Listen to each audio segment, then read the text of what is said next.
मंत्री हूँ। अनुराग ठाकुर दरअसल इस वक्त हमारे साथ जुड़ चुके हैं।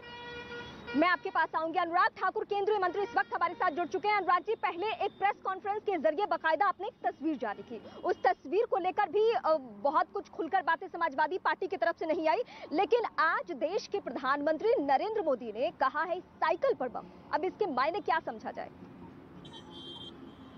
देखिए, सबसे बड़ी बात यह है कि भारतीय जनता पार्टी की जीरो टॉलरेंस की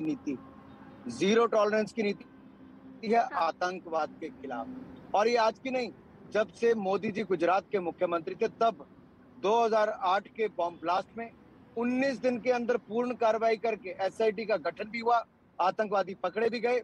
और अब जब न्यायालय का निर्णय आया है कि 49 ऐसे आतंकवादियों में से 38 को फांसी और 11 को ताउम्र कैद की गई है, ये अपने आप में दिखाता है कि हमने जो उस समय कार्रवाई की थी वो सच साबित हुई, आतंकवादियों के खिलाफ हुई।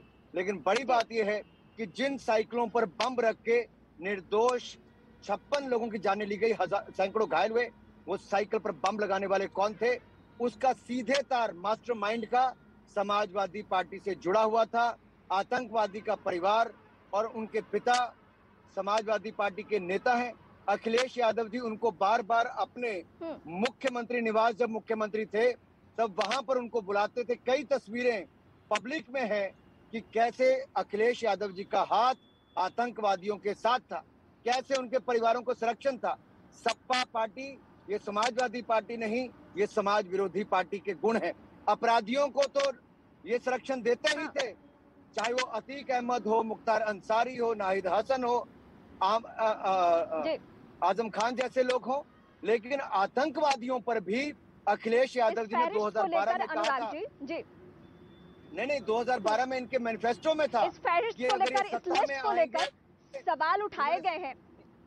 पीएम ने भी बाकायदा एक लिस्ट दी है और पीएम भी सिलसिलेवार तरीके से बोलते रहे, लेकिन दो सफाई आई है। अखिलेश यादव की ये सफाई आती है कि आतंकियों का एंगल इस तरीके से लाना ये हार की बौखलाहट है बीजेपी की, ये कहा जा रहा है आप लोगों के लिए। देखिए, हमें देश प्राथमिकता है, देशवासियों की सुरक्षा प्राथमिकता है। और मैं एक बात आपको जरूर कहना चाहता हूँ, इन लोगों के लिए शायद वोट ही प्राथमिकता है, सत्ता में आना ही प्राथमिकता है। हमारी प्राथमिकता सदा देश है और आगे भी देश ही रहेगी। और मैं एक बात आपको जरूर कहना चाहता हूँ, हमने सदा आतंकवाद के खिलाफ कार्रवाई की है। सत्ता में आए तब भी की और सत्ता से बाहर थी तब भी आवाज उठाई। प्रधानमंत्री जी ने तो पूरी दुनिया के सामने जाकर इंटरनेशनल फोरम्स पर भी जीरो टॉलरेंस टेररिज्म के खिलाफ, यानी कि आतंकवाद के खिलाफ उठाने का काम किया। हमने 26/11 के हमले के समय जब मनमोहन जी की सरकार मूक दर्शक बनी रही, उस समय भी आवाज उठाई। जब बाटला हाउस कांड में इंस्पेक्टर मोहन चंद शर्मा जी, उनकी शहादत हुई और सोनिया गांधी जी वहां नहीं गई, अपनी सरकार के समय आतंकवादियों के परिवारों के पास जाकर फूट फूट कर रोई। ये कांग्रेस के ही नेता सलमान खुर्शीद ढिंडोरे पीट पीट कर बताते थे। ये अंतर है भारतीय जनता पार्टी और बाकी पार्टियों में।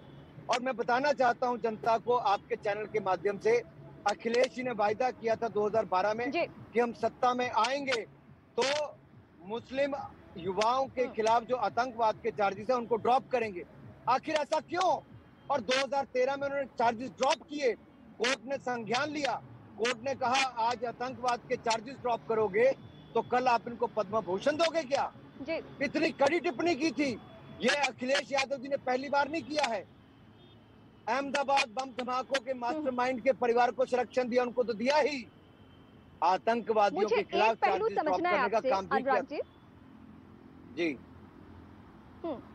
मौजूदा वक्त में 5 राज्यों में चुनाव, अलग अलग एंगल से खबरें निकलकर सामने आती रही। कोई खालिस्तानी के लिए नहीं बोल रहा है, कोई आतंकी के लिए नहीं बोल रहा है। क्या सत्ता की राहें आतंकी और खालिस्तानियों के जरिए तय होगी? देखिए, कुछ लोगों के लिए तो यही है। अगर अरविंद केजरीवाल जी को लगता है कि वो पंजाब के मुख्यमंत्री बने या फिर खालिस्तान बनाकर उसके प्रधानमंत्री बने, तो ये उनके अपने ही पार्टी के संस्थापक सदस्यों ने ये बात कही। बड़े गंभीर आरोप हैं और इस पे कोई सीधा उत्तर अरविंद केजरीवाल जी ने आज तक नहीं दिया है। जिस व्यक्ति ने पंजाब के किसी व्यक्ति को, पंजाबी बैकग्राउंड वाले को दिल्ली में मंत्री नहीं बनाया, सिख को मंत्री नहीं बनाया, महिला को मंत्री नहीं बनाया, पंजाबी भाषा को दूसरी श्रेणी पर था वो उसको भी हटा दिया है, उर्दू को रख दिया है। ये कैसे आप उनसे अपेक्षा करते हो पंजाब का वो भला करेंगे?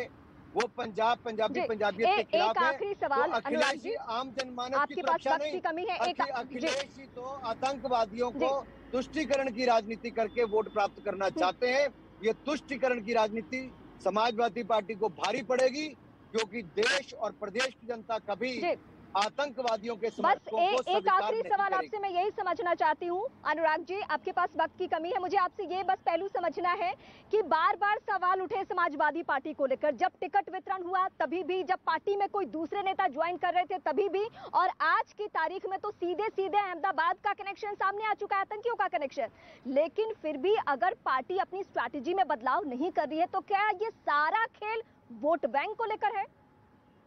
निश्चित तौर पर साफ तौर पर दिखता है कि इनके लिए देश प्राथमिकता नहीं, सत्ता प्राथमिकता है। ये सत्ता में आके मेवा खाने का काम करते हैं। दूसरी ओर भारतीय जनता पार्टी आके देश को सुरक्षित भी और सेवा करने का काम भी करती है। और मैं एक बार और बड़ा स्पष्ट आपके चैनल पर कर दूं, अखिलेश जी के मंसूबे कभी नहीं पूरे होंगे कि वो इन आतंकवादियों के खिलाफ ना बोल के एक टिप्पणी उन्होंने नहीं की। अखिलेश यादव जी ने यहाँ तक नहीं कहा कि वो न्यायालय के इस फैसले का स्वागत करते, नहीं कहा। उन्होंने इस बात का खंडन नहीं किया कि उस आतंकवादी जिसको फांसी हुई उसके पिता अखिलेश जी की पार्टी के नेता हैं, इसका भी नहीं उन्होंने कोई खंडन किया। ये भी मैंने आरोप लगाया कि उन्होंने बिरयानी खाने के लिए उनके पिता को अपने यहाँ पर बुलाया था जो आतंकी है। अखिलेश जी ने उसका खंडन भी नहीं किया। आखिरकार अखिलेश जी की चुप्पी साफ दिखाती है, आतंकवादी अब्बूजान, समाजवादी भाईजान, इसलिए है बंद जुबान।